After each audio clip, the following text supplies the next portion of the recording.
ശാന്തി 18/8/24 പ്രഭാതമുരളി അവ്യക്ത ബാപ്ദാദ റിവൈസ് 20/2/2001 മധുബൻ. ശിവജയന്തി വ്രതം എടുക്കുന്നതിൻ്റെയും സർവസമർപ്പണം ആകുന്നതിൻ്റെയും സ്മാരകമാണ്. ഇന്ന് ത്രിമൂർത്തി രചയിതാവായ ശിവപിതാവ് തൻ്റെ പൂജ്യ സാലിഗ്രാമങ്ങളുമായി കൂടിക്കാഴ്ച നടത്തുവാൻ വന്നിരിക്കുകയാണ്. കൂടിക്കാഴ്ചയും നടത്തണം, ഇന്ന് ആഘോഷിക്കുകയും വേണം. നിങ്ങളേവരും വിശ്വത്തിലെ 4 ഭാഗത്തു നിന്നും ബാപ്ദാദയുടെ ജയന്തി വളരെ ഉന്മേഷത്തോടെ ഉത്സാഹത്തോടെ ആഘോഷിക്കുന്നതിനായി എത്തിച്ചേർന്നിരിക്കുകയാണ്. കുട്ടികൾ പറയുന്നു, ബാബയുടെ ജയന്തി ആഘോഷിക്കാൻ വന്നിരിക്കുകയാണ്. ബാബ പറയുന്നു, കുട്ടികളുടെ ജയന്തി ആഘോഷിക്കുവാൻ വന്നിരിക്കുകയാണ്. നിങ്ങളേവരും തൻ്റെ ജയന്തി അലൗകിക ബർത്ത്ഡേ ആഘോഷിക്കുന്നതിനായി വന്നിരിക്കുകയാണ്. മുഴുവൻ കൽപ്പത്തിലും ഇങ്ങനെയുള്ള വേറിട്ടതും പ്രിയപ്പെട്ടതുമായ ബർത്ത്ഡേ ഒരിക്കലും ഉണ്ടാകുന്നില്ല. മുഴുവൻ കൽപ്പത്തിലും കണ്ടിട്ടുണ്ടോ?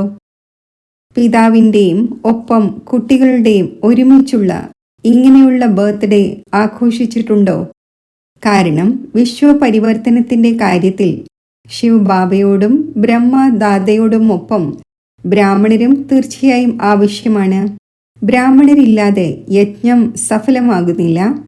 അതിനാൽ ബാബയുടെയും കുട്ടികളുടെയും ഒരുമിച്ചുള്ള ജന്മദിനമാണ്, അതായത് ജയന്തിയാണ്. അപ്പോൾ കുട്ടികൾ ഹൃദയത്തിൻ്റെ ഉള്ളിൽ നിന്നും ബാബയ്ക്ക് ആശംസകൾ നൽകുകയാണ്.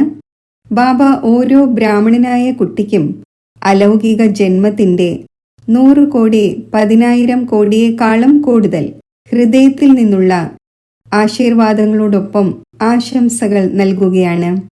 ആശംസകൾ, ആശംസകൾ, ആശംസകൾ. എല്ലാവരും കൈവീശി. വളരെ നല്ലത്. ഒരു കൈ കൊണ്ട് കൈയടിക്കുന്നത് നല്ലതായി തോന്നുന്നു. 2 കൈകളുടേതല്ല. വളരെയധികം സന്തോഷമുണ്ടല്ലോ. അപ്പോൾ കൈകൾ നിൽക്കുന്നേയില്ല, ചലിച്ചുകൊണ്ടേയിരിക്കുന്നു. ലോകത്തിൽ ഭക്തരും ശിവജയന്തി വളരെ ആർഭാടപൂർവം ആഘോഷിക്കുന്നു. എന്നാൽ അവർ ആഘോഷിക്കുന്നത് ഒരു ദിവസത്തിൻ്റെ ജാഗരണവും 1 ദിവസത്തെ വ്രതവുമാണ്. കുട്ടികളായ നിങ്ങൾ അജ്ഞാന നിദ്രയിൽ നിന്നും ഉണർന്നിരിക്കുന്നതിൻ്റെ സങ്കല്പം 1 ദിവസത്തേക്കല്ല എടുത്തത്. ഉറക്കമൊഴിയൽ അവരും ചെയ്യുന്നു. എന്നാൽ താങ്കൾ സംഗമയുഗത്തിലെ ഒരു വജ്രതുല്യ ജന്മം ഉറക്കമൊഴിയുന്നു. ഉറക്കമൊഴിഞ്ഞുകൊണ്ടും ഇരിക്കുന്നു. ഉണർന്നുവല്ലോ. ഇപ്പോൾ വീണ്ടും ഉറങ്ങുകയില്ലല്ലോ. അതോ കുറച്ചൊക്കെ ഉറങ്ങിപ്പോകുമോ? ശരി, ഉറങ്ങിയില്ലെങ്കിൽ അല്പം ഉറക്കം തൂങ്ങുമോ? ഈ ജാഗരണം ഇങ്ങനെയുള്ള ജാഗരണമാണ്. അതായത് സ്വയവും ഉണരുന്നു, എന്നാൽ മറ്റുള്ളവരെയും ഉണർത്തുന്നു. ജ്ഞാനത്തിൻ്റെ ജീവിതത്തിൽ ജാഗരണം എന്നാൽ അന്ധകാരത്തിൽ നിന്നും പ്രകാശത്തിലേക്ക് വരിക. ഈ അലൗകിക ജാഗരണം എല്ലാവർക്കും നല്ലതായി തോന്നുന്നുവല്ലോ. എപ്പോൾ മുതൽ ജന്മമെടുത്തുവോ, ജയന്തി ആഘോഷിച്ചുവോ, അപ്പോൾ മുതൽ എന്തെല്ലാം വ്രതം എടുത്തു ഓർമ്മയുണ്ടല്ലോ. കുട്ടികൾ പറയുന്നു, ഓർമ്മയെന്നല്ല, നമ്മുടെ നാച്ചുറൽ ജീവിതമേ വ്രതത്തിൻ്റെതായി. പവിത്ര ആഹാരം, പവിത്ര വ്യവഹാരം, പവിത്ര വിചാരം, ഈ ജീവിതം ഉണ്ടായി. 1 മാസത്തേക്കല്ല, 2 മാസത്തേക്കല്ല. ജീവിതം തന്നെ വ്രതം ധാരണ ചെയ്യുന്നതിൻ്റെതായി മാറി. നാച്ചുറൽ ആയി മാറി, നേച്ചറും ആയി മാറി. പവിത്രതയുടെ നേച്ചർ ഉണ്ടായല്ലോ. നേച്ചർ ഉണ്ടായിക്കഴിഞ്ഞുവോ, അതോ ഉണ്ടാക്കേണ്ടി വരുന്നോ? ഉണ്ടായി കഴിഞ്ഞുവല്ലോ. കേവലം തലകുലുക്കൂ, ഇത്രമാത്രം. ആയിക്കഴിഞ്ഞുവോ? അപവിത്രത നേച്ചറിൽ നിന്നും സമാപ്തമായി. പവിത്രത ജീവിതത്തിൽ അലിഞ്ഞു ചേർന്നു. ഇങ്ങനെയുള്ള വജ്രതുല്യ ശിവജയന്തി അഥവാ സാലിഗ്രാം ജയന്തി ആഘോഷിച്ചു. 4 ഭാഗത്തുമുള്ള ദേശവിദേശങ്ങളിലെ കുട്ടികളും ഒപ്പമൊപ്പം ആഘോഷിച്ചുകൊണ്ടിരിക്കുകയാണ്. ബാബ്ദാദ കാണുകയാണ്, നാല് ഭാഗത്തും ബാബയോടൊപ്പം താങ്കളോടുമൊപ്പം അവരും എത്ര സന്തോഷിച്ചുകൊണ്ടിരിക്കുകയാണ്. ഇന്നത്തെ ദിവസം വിശേഷിച്ച് ഭക്തരും താങ്കളുടെ സ്മാരകമെന്ന നിലയിൽ ബലി അർപ്പിക്കുന്നു. നിങ്ങൾ ഏവരും മനസ്സും വാക്കും കർമ്മവും കൊണ്ട് ബാബയുടെ മുന്നിൽ സമർപ്പണമാകുന്നു. അതിൻ്റെ സ്മാരകമായി ഭക്തർ സ്വയം തങ്ങളെ ബലിയർപ്പിക്കുന്നില്ല, ആടിനെ ബലിയർപ്പിക്കുന്നു. മറ്റാരെയും കിട്ടിയില്ല. ആടിനെ തന്നെ എന്തുകൊണ്ട് ലഭിച്ചു? ഇതിൻ്റെയും രഹസ്യം താങ്കൾ അറിയുന്നുണ്ട്. കാരണം ഏറ്റവും വലുതിലും വലിയ ദേഹാഭിമാനത്തിൻ്റെ കാരണമാണ് മേപ്പൻ, ഞാൻ എന്ന ഭാവം. ഈ ഞാൻ എന്ന ഭാവം എപ്പോഴാണോ അർപ്പിക്കുന്നത് അപ്പോൾ തന്നെയാണ് ബ്രാഹ്മണനാകുന്നത്. ആടും എന്താണ് ചെയ്യുന്നത്? മേ മേ എന്ന ശബ്ദമുണ്ടാക്കുന്നു.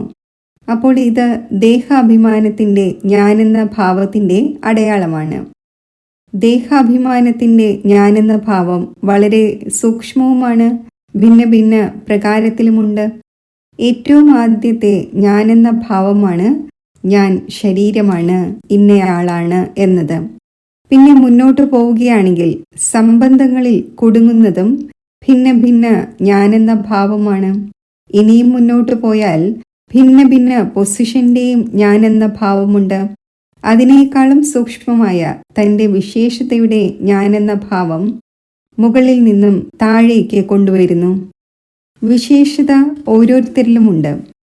സ്ഥൂലമോ സൂക്ഷ്മമോ ആയ ഏതെങ്കിലും വിശേഷതയില്ലാത്ത ഒരു മനുഷ്യനും ഉണ്ടാകില്ല. ഇതുണ്ടാകില്ല.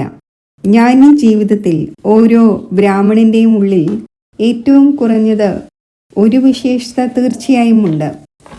എന്നാൽ ജ്ഞാനി ജീവിതത്തിൽ വിശേഷതകൾ പരമാത്മാവ് നൽകിയതാണ്, പരമാത്മാവിൻ്റെ സമ്മാനമാണ്. എപ്പോഴാണോ പരമാത്മാവ് നൽകിയതിനെ ദേഹാഭിമാനത്തിന് വശപ്പെട്ട് ഞാൻ ഇങ്ങനെയാണ് ഞാനെന്ന ഭാവത്തിലേക്ക് കൊണ്ടുവരുന്നത്, അപ്പോൾ ഈ റോയൽ അഭിമാനം വലുതിലും വലിയ ഞാനെന്ന ഭാവമാണ്. സമർപ്പണമാവുക തന്നെ ചെയ്യും. എന്നാൽ മുന്നോട്ട് എന്താണ് നോക്കേണ്ടത്? ടീച്ചേഴ്സ് ഏവരും സ്വയം തന്നെ എന്തായാണ് പറയുന്നത്? സമർപ്പണം എന്നാണല്ലോ. ടീച്ചേഴ്സ് എല്ലാവരും സമർപ്പണമാണോ? ശരി. പ്രവൃത്തിയിലിരിക്കുന്നവർ സമർപ്പണമാണോ? അതെ എന്നോ അല്ല എന്നോ? പാണ്ഡവർ സമർപ്പണമാണോ? വളരെ നല്ലത്, ആശംസകൾ. ഭാവിയിൽ എന്താണ് ചെയ്യേണ്ടത്? സമർപ്പണമായി കഴിഞ്ഞു, വളരെ നല്ലത്. ഇനി മുന്നോട്ട് ഇത് ചെക്ക് ചെയ്യണം. എന്താണെന്ന് പറയട്ടെ? താങ്കൾ പറയും സമർപ്പണമാണല്ലോ, പിന്നെ എന്താണ് ചെയ്യേണ്ടത്? ഒന്നാണ് സമർപ്പണം, മുന്നോട്ട് ഉള്ളതാണ് സർവസമർപ്പണം. സർവം എന്നതിന് വിശേഷ അണ്ടർലൈൻ ചെയ്തിട്ടുണ്ട്. തൻ്റെ മനസ്സും ബുദ്ധിയും സംസ്കാരവും സഹിതം സമർപ്പണം. കാരണം എത്രത്തോളം മുന്നോട്ട് പോയിക്കൊണ്ടിരിക്കുന്നോ, പുരുഷാർത്ഥത്തിൽ തീവ്രഗതിയോടെ ചുവട് വെച്ചുകൊണ്ടും ഇരിക്കുകയാണ്. എന്നാൽ വർത്തമാന സമയത്തെ വായുമണ്ഡലം അനുസരിച്ച് ബ്രാഹ്മണ ജീവിതത്തിലും മനസ്സിൻ്റെയും ബുദ്ധിയുടെയും മേൽ വ്യർത്ഥത്തിൻ്റെ പ്രഭാവം, മോശമായതിൻ്റേതല്ല, മോശമായത് സമാപ്തമായി.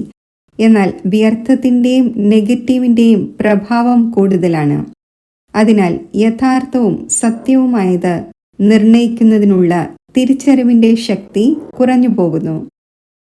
അതെ, ഇത് റോങ് ആണ്, ഇത് ശരിയല്ല എന്ന് വിവേകത്താൽ തിരിച്ചറിവുണ്ടാകുന്നു. എന്നാൽ ഒന്നാണ് വിവേകത്തോടെയുള്ള തിരിച്ചറിവ്, രണ്ടാമത്തേതാണ് ഹൃദയപൂർവമുള്ള തിരിച്ചറിവ്. അഥവാ ഹൃദയപൂർവം ഏതെങ്കിലും കാര്യത്തെ തിരിച്ചറിഞ്ഞുവെങ്കിൽ ലോകം മാറിയാലും സ്വയം മാറുകയില്ല. പിന്നെ പഴയ സംസ്കാരം 63 ജന്മങ്ങളുടേതായത് കാരണം നാച്ചുറൽ ആയിരിക്കുകയാണ്. അതിനെ മറ്റു വാക്കുകളിൽ ഇങ്ങനെ പറയുന്നു: ഇത് തെറ്റല്ല, എന്നാൽ എൻ്റെ നേച്ചറാണ്. പഴയ സംസ്കാരങ്ങളെ ചിലത് മായുന്നു, ചിലത് അമർന്നു പോകുന്നു. ചിലത് പുറത്തു വരുന്നു. എന്നാൽ സർവസമർപ്പണം എന്നതിൻ്റെ അർത്ഥമാണ് മനസ്സിൻ്റെ ഭാവവും ഭാവനയും ഓരോ ആത്മാവിനെ പ്രതിയും പരിവർത്തനപ്പെടണം. അതിനെക്കുറിച്ച് ബാബ്ദാദ പറയുന്നു, എങ്ങനെയുള്ള ആത്മാവും ആയിക്കൊള്ളട്ടെ, ഭിന്ന ഭിന്നം ആയിരിക്കുക തന്നെ ചെയ്യും. കൽപ്പവൃക്ഷമാണ്, വെറൈറ്റി ഇല്ലെങ്കിൽ ശോഭയില്ല. എന്നാൽ ഓരോ ആത്മാവിനെ പ്രതിയും ശുഭഭാവനയും ശുഭകാമനയും അശുഭഭാവനയെയും പരിവർത്തനപ്പെടുത്തി ശുഭഭാവന വയ്ക്കണം, ശുഭഭാവനയും നൽകണം. ഓരോ ആത്മാവിനെ പ്രതിയും ശുഭകാമന വേണം. ഇവർ തീർച്ചയായും മാറും. ഇവർ മാറാനേ പോകുന്നില്ല എന്നത് പാടില്ല.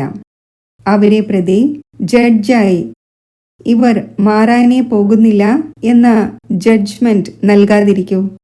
ഈ ഒരു ചലഞ്ച് ചെയ്തിരിക്കുകയാണ്. പ്രകൃതിയെയും പരിവർത്തനപ്പെടുത്തി സദോഗുണി ആക്കുക തന്നെ വേണം. ആക്കുക തന്നെ വേണം. ആകുമോ ആകില്ലയോ എന്ന ചോദ്യമേ ഇല്ല. തീർച്ചയായും ആക്കണം എന്നാണ്. തീർച്ചയായും എന്ന വാക്കിനെ അണ്ടർലൈൻ ചെയ്തു. അപ്പോൾ പ്രകൃതിയെ മാറ്റാൻ സാധിക്കും എന്നിരിക്കെ ആത്മാവിനെ മാറ്റാൻ സാധിക്കില്ലേ? ആത്മാവ് പ്രകൃതിയുടെ പുരുഷനാണ്. അപ്പോൾ പ്രകൃതി മാറുകയും പുരുഷൻ മാറാതിരിക്കുകയും ചെയ്യുന്നത് എന്തുകൊണ്ട്? വർത്തമാന സമയത്ത് ഈ മനസ്സിൻ്റെയും ബുദ്ധിയുടെയും സംസ്കാരത്തിൻ്റെയും കാര്യത്തിൽ സ്വയം തൻ്റെ പരിവർത്തനവും സർവരുടെയും പരിവർത്തനവും ഇത് തന്നെയാണ് സേവനം. ഈ വർഷം എന്തു ചെയ്യണം എന്ന് എല്ലാവരും ചോദിക്കുന്നു. ഡബിൾ സേവനം ചെയ്യണം. ഒന്നാമതായി സ്വയം തന്നെ സർവസമർപ്പണം ചെയ്യണം. സ്വയം തന്നെ ഇത്രയും സമർപ്പണമാക്കൂ. അതിലൂടെ താങ്കളുടെ വായുമണ്ഡലം, താങ്കളുടെ വൈബ്രേഷൻ, താങ്കളുടെ കൂട്ടുകെട്ട്, താങ്കളുടെ ഹൃദയത്തിൽ നിന്നുള്ള സഹയോഗം, താങ്കളുടെ ഹൃദയത്തിൽ നിന്നുള്ള ആശീർവാദങ്ങൾ മറ്റുള്ളവരെ സഹജമായി പരിവർത്തനപ്പെടുത്തുന്നതിൽ സഹയോഗം നൽകട്ടെ. ഇത്രയും സ്വയം പരിവർത്തനം ചെയ്യണം, സർവസമർപ്പിതമാക്കണം. ഒന്നാമതായി ഈ സേവനം. രണ്ടാമതായി ലോകസേവനം. റിസൾട്ടിൽ ഇത് കണ്ടു. 4 ഭാഗത്തും, ദേശത്തും വിദേശത്തും ഗ്രാമങ്ങളിലും എല്ലാ ബ്രാഹ്മണരായ കുട്ടികളും ഇപ്പോൾ വരെയും ഏതൊരു സേവനം ചെയ്തുവോ അത് ബാബയോടുള്ള സ്നേഹത്തിൽ ചെയ്തു. അതിന് ബാബ്ദാദ വളരെ വളരെ വളരെയധികം ആശംസകൾ നൽകുന്നു. മുന്നോട്ട് എന്താണ് ചെയ്യേണ്ടത്? ബാബ്ദാദ കണ്ടത് ഇതാണ്. ആരാണോ ബ്രാഹ്മണരായത്, ബ്രാഹ്മണരുടെയും അഭിവൃദ്ധിയുണ്ട്. ഇനിയും തീവ്രഗതിയോടെ അഭിവൃദ്ധി ഉണ്ടാകേണ്ടതുണ്ട്. എന്നാൽ അതിനോടൊപ്പം ഏതൊരു ലോകപ്രിയ സേവനമാണോ ചെയ്തത്, ഭിന്ന ഭിന്ന പ്രോജക്റ്റിലൂടെ സേവനം നടന്നുകൊണ്ടിരിക്കുകയാണ്. അത് വളരെ നല്ലതാണ്. ഇപ്പോൾ ഭിന്ന ഭിന്ന സ്ഥാനങ്ങളിൽ സഹയോഗികളായ ആത്മാക്കൾ നന്നായി നിമിത്തമായിരിക്കുകയാണ്. വളരെ നല്ല സഹയോഗികളാണ്. സഹയോഗത്തിൻ്റെ ഒരു ചുവട്, ഒരു പാദം വെച്ചു. എന്നാൽ രണ്ടാമത്തെ പാദമാണ് സഹജയോഗിയും കർമ്മയോഗിയും. കർമ്മയോഗി അല്ലെങ്കിൽ സഹജയോഗിയും കുറച്ചൊക്കെ ആയിക്കഴിഞ്ഞു. ഇതും രണ്ടാമത്തെ സ്റ്റേജാണ്. ഇപ്പോൾ ഇങ്ങനെയുള്ള ആത്മാക്കൾ പ്രാക്ടിക്കൽ സ്വരൂപത്തിലൂടെ സ്റ്റേജിൽ പാർട്ട് അഭിനയിക്കട്ടെ. മൈക്ക് സ്റ്റേജിലാണല്ലോ ഉണ്ടായിരിക്കുന്നത്. അപ്പോൾ മൈക്കായി സേവനത്തിൻ്റെ സ്റ്റേജിൽ പ്രത്യക്ഷ സ്വരൂപത്തിലും തീർച്ചയായും വരും. താങ്കൾ മൈറ്റാണ്, അവർ മൈക്കാണ്. ഇതുപോലെ ബ്രഹ്മബാബ അവ്യക്ത രൂപത്തിൽ മൈറ്റാണ്.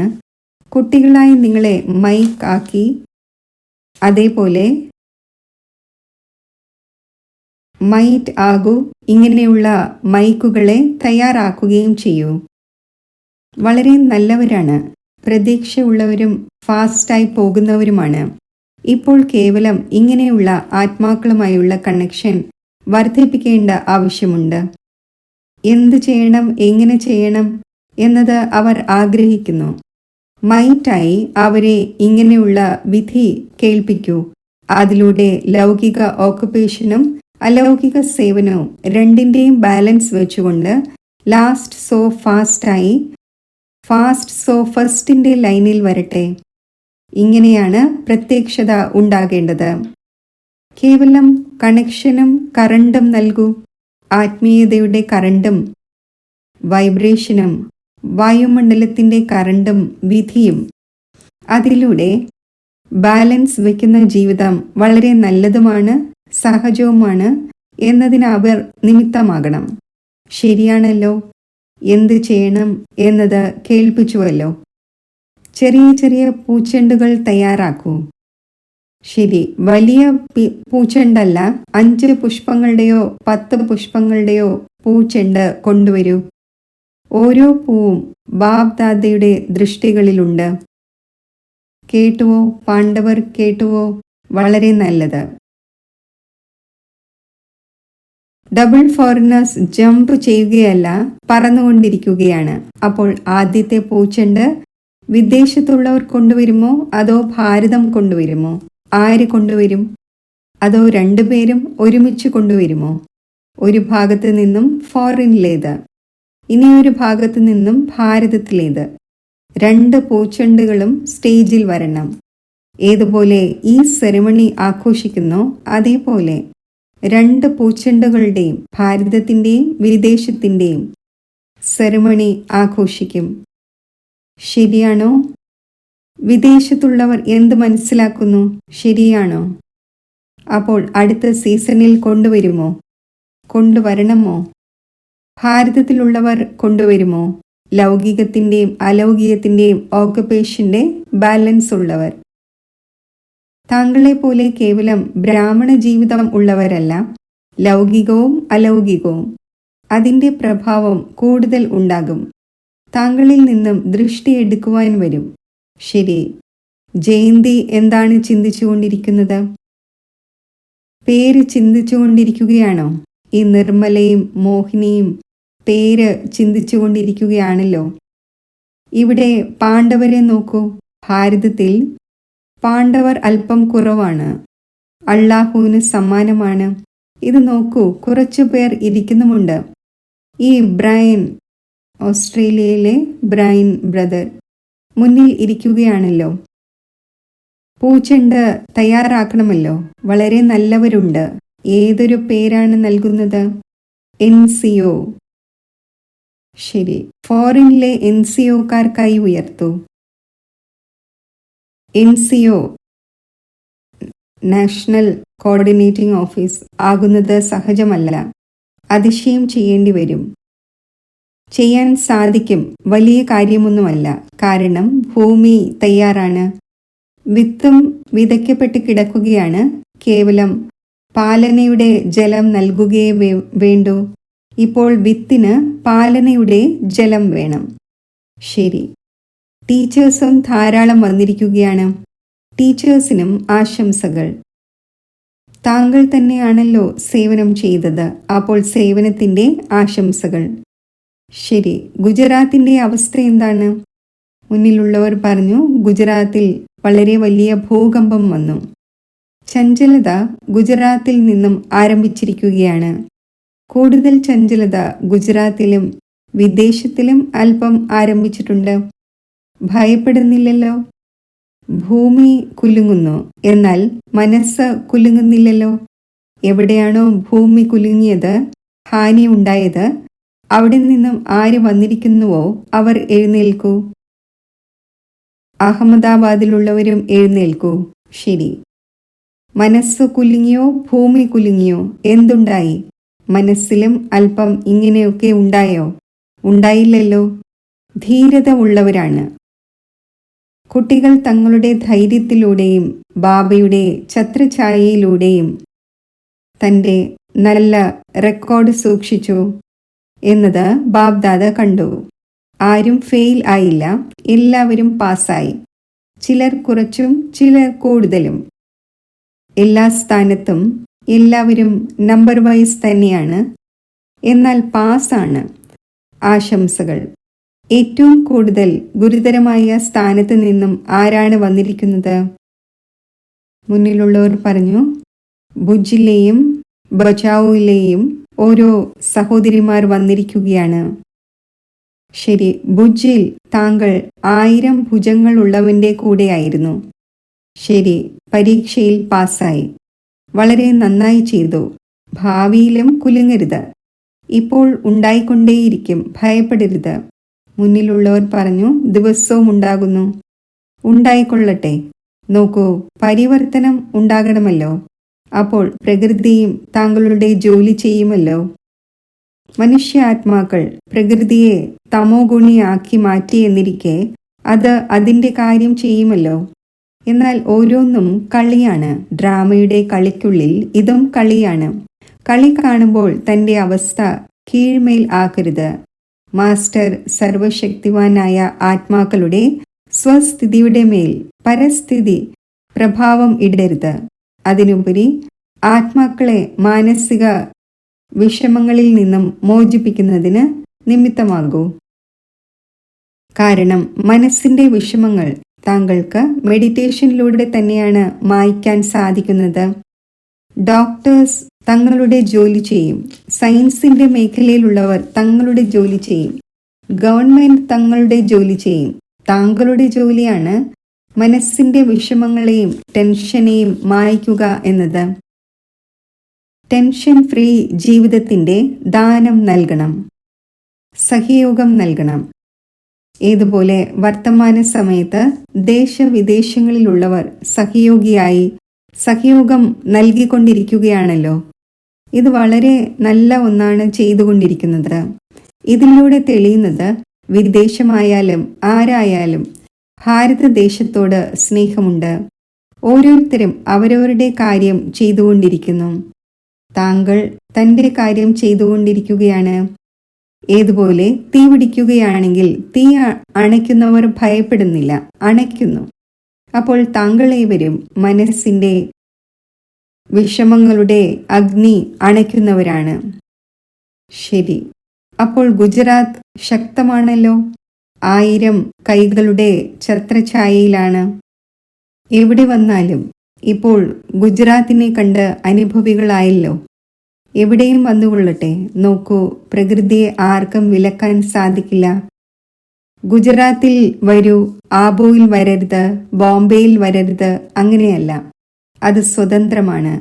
എന്നാൽ എല്ലാവരും തൻ്റെ സ്വസ്ഥിതിയെ അചഞ്ചലവും ആടാത്തതും തൻ്റെ ബുദ്ധിയെയും മനസ്സിൻ്റെ ലൈനും ക്ലിയർ ആക്കി വെക്കണം. ലൈൻ ക്ലിയർ ആയിരിക്കുമെങ്കിൽ ടച്ചിങ് ഉണ്ടാകും. ബാബ്ദാദ മുൻപും പറഞ്ഞിട്ടുണ്ടായിരുന്നു, മറ്റവരുടേത് വയർലെസ് ആണ്, താങ്കളുടേത് വൈസ്ലെസ് ബുദ്ധിയാണ്. എന്ത് ചെയ്യണം, എന്ത് സംഭവിക്കണം, ഈ നിർണയം സ്പഷ്ടവും ശീഘ്രവും ആയിരിക്കും. പുറത്തിറങ്ങണോ, ഉള്ളിലിരിക്കണോ, വാതിൽക്കലിരിക്കണോ, ടെറസിലിരിക്കണോ, ഇങ്ങനെ ചിന്തിച്ചുകൊണ്ടേയിരിക്കരുത്, പാടില്ല. എവിടെ സേഫ്റ്റി ഉണ്ടായിരിക്കുമോ അവിടേക്ക് തന്നെ താങ്കളുടെ പാദങ്ങൾ ചലിക്കും.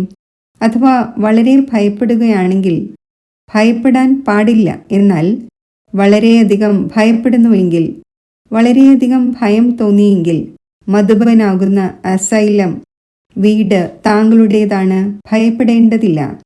ഇപ്പോഴത്തേത് ഒന്നുമല്ല, ഇപ്പോഴാണെങ്കിൽ എല്ലാം സംഭവിക്കേണ്ടതുണ്ട്. ഭയപ്പെടരുത്, കളിയാണ്. പരിവർത്തനം ഉണ്ടാകണമല്ലോ. വിനാശമല്ല, പരിവർത്തനം ഉണ്ടാകേണ്ടതുണ്ട്.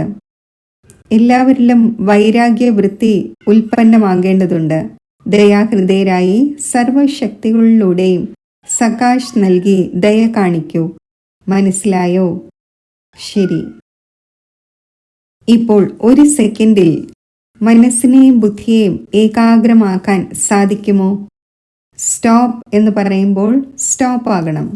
ഇപ്പോൾ ഒരു സെക്കൻഡിലേക്ക് മനസ്സിനെയും ബുദ്ധിയെയും പൂർണ്ണമായും ഏകാഗ്രമാക്കൂ. ബിന്ദുവാകൂ. ബിന്ദുവിൽ ലയിച്ചു ചേരൂ. ശരി. ബാബ്ദാദ ഡ്രിൽ ചെയ്യിച്ചു. 4 ഭാഗത്തുമുള്ള സർവശ്രേഷ്ഠ ബ്രാഹ്മണ ആത്മാക്കൾക്ക്, 4 ഭാഗത്തുമുള്ള സദാ ദൃഢസങ്കല്പത്തിൻ്റെ വ്രതം വയ്ക്കുന്ന അചഞ്ചല ആത്മാക്കൾക്ക്, 4 ഭാഗത്തുമുള്ള സർവ ധൈര്യത്തോടെ ഉത്സാഹത്തോടെ സ്വസേവനവും ലോകമംഗളത്തിൻ്റെ സേവനവും ചെയ്യുന്ന മഹാൻ സേവാധാരി ആത്മാക്കൾക്ക്, ഇന്നത്തെ ശിവജയന്തിയുടെ വജ്രതുല്യ ജയന്തിയുടെ വേറിട്ടതും പ്രിയപ്പെട്ടതുമായ ജയന്തിയുടെ ആശംസകൾ, ആശീർവാദങ്ങളോടൊപ്പം സ്നേഹസ്മരണകൾ. നമസ്തേ. വരദാനം. ബാബയുടെ സ്നേഹത്തെ ഹൃദയത്തിൽ ധാരണ ചെയ്ത് സർവ ആകർഷണങ്ങളിൽ നിന്നും മുക്തമായിരിക്കുന്ന സത്യമായ സ്നേഹിയായി ഭവിക്കട്ടെ. ബാബ എല്ലാ കുട്ടികൾക്കും ഒരേപോലെ സ്നേഹം നൽകുന്നു. എന്നാൽ കുട്ടികൾ തൻ്റെ ശക്തി അനുസരിച്ചാണ് സ്നേഹം ധാരണ ചെയ്യുന്നത്. ആരാണോ അമൃതവേളയുടെ ആദ്യ സമയത്ത് ബാബയുടെ സ്നേഹം ധാരണ ചെയ്യുന്നത്, അപ്പോൾ ഹൃദയത്തിൽ പരമാത്മാ സ്നേഹം ഉൾക്കൊള്ളപ്പെടുന്നത് കാരണം മറ്റേതെങ്കിലും സ്നേഹം അവരെ ആകർഷിക്കുകയില്ല. അഥവാ ഹൃദയത്തിൽ പൂർണ്ണമായും സ്നേഹം ധാരണ ചെയ്യുന്നില്ലെങ്കിൽ ഹൃദയത്തിൽ സ്ഥാനം ഉണ്ടായിരിക്കുന്നത് കാരണം മായ ഭിന്ന ഭിന്ന രൂപത്തിലൂടെ അനേകം സ്നേഹത്തിലേക്ക് ആകർഷിക്കുന്നു. അതിനാൽ സത്യമായ സ്നേഹിയായി പരമാത്മാ സ്നേഹത്താൽ നിറഞ്ഞവരായിരിക്കൂ. സ്ലോഗൻ: ദേഹത്തിൽ നിന്നും, ദേഹത്തിന്റെ പഴയ ലോകത്തിൽ നിന്നും, സംബന്ധങ്ങളിൽ നിന്നും ഉപരിയായി പറക്കുന്നത് തന്നെയാണ് ഇന്ദ്രപ്രസ്ഥ നിവാസി.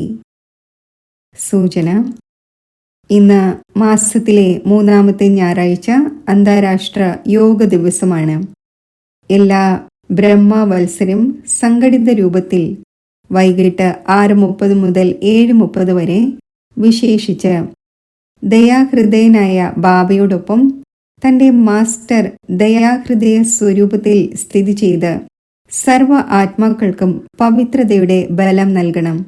പവിത്ര വൈബ്രേഷൻ വായുമണ്ഡലത്തിൽ വ്യാപിപ്പിക്കുന്നതിൻ്റെ സേവനം ചെയ്യണം.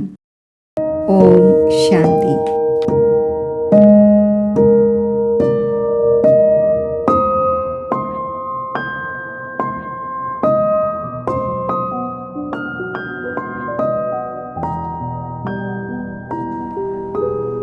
സങ്കൽപ്പങ്ങളുടെ സർവ വിസ്താരത്തെയും സാരരൂപത്തിൽ ഒതുക്കി എൻ്റെ ശ്രദ്ധയെ ഞാൻ ആത്മജ്യോതിയിൽ സ്ഥിരമാക്കുന്നു. ഞാൻ സ്വരാജ്യ അധികാരി ആത്മാവാകുന്നു. പവിത്ര സ്വരൂപമാണ്. ഈ ശക്തിശാലി സ്വമാനം സ്ഥൂല കർമ്മേന്ദ്രിയങ്ങളെ ശീതളമാക്കി മാറ്റുന്നു. മനസ്സും ബുദ്ധിയും സംസ്കാരവും ആകുന്ന സൂക്ഷ്മ ശക്തികളെ എൻ്റെ നിയന്ത്രണത്തിൽ വരുത്തുന്നു. പവിത്ര സ്വരൂപ ആത്മാവായ എന്നിൽ നിന്നും പവിത്രതയുടെ പ്രകാശ തരംഗങ്ങൾ നാനാഭാഗത്തും വ്യാപിക്കുന്നു. ഞാൻ ബുദ്ധി ബലത്തിലൂടെ ദൃശ്യ പ്രപഞ്ചത്തിനും ഉപരിയാകുന്നു. സ്വർണ്ണ ചുവന്ന പ്രകാശം സർവത്ര വ്യാപിച്ചിരിക്കുന്ന എൻ്റെ മധുരമായ ഗ്രഹത്തിൽ, നിരാകാരി ലോകത്തിൽ നിരാകാരനായ പരമാത്മാവിൻ്റെ സമീപം നിരാകാര സ്വരൂപത്തിൽ സ്ഥിതി ചെയ്യുന്നു. പരമാത്മാവിൻ്റെ ദിവ്യവും തേജസ്വിയുമായ സ്വരൂപത്തിൽ മനസ്സും ബുദ്ധിയും ഏകാഗ്രമാക്കുമ്പോൾ പരമാത്മാവിൽ നിന്നും ഒരു പ്രകാശധാരയായി പ്രവഹിക്കുന്ന സമസ്ത ശക്തികളും ഗുണങ്ങളും ആത്മാവിൽ നിറയുന്നു. ഈ ദിവ്യ അലൗകിക ഈശ്വരീയ സംഘത്തിലൂടെ പ്രാപ്തമായ ശക്തി സർവ അലൗകിക വിശേഷതകളെയും ജീവിതത്തിൽ പകർത്തുവാനുള്ള വിശേഷ വരദാനമായി മാറുന്നു. ഈ സമ്പന്നമായ അലൗകിക സ്ഥിതി നിലനിർത്തി ഞാൻ മസ്തക സിംഹാസനത്തിലേക്ക് ബുദ്ധിബലത്താൽ മടങ്ങി വരുന്നു.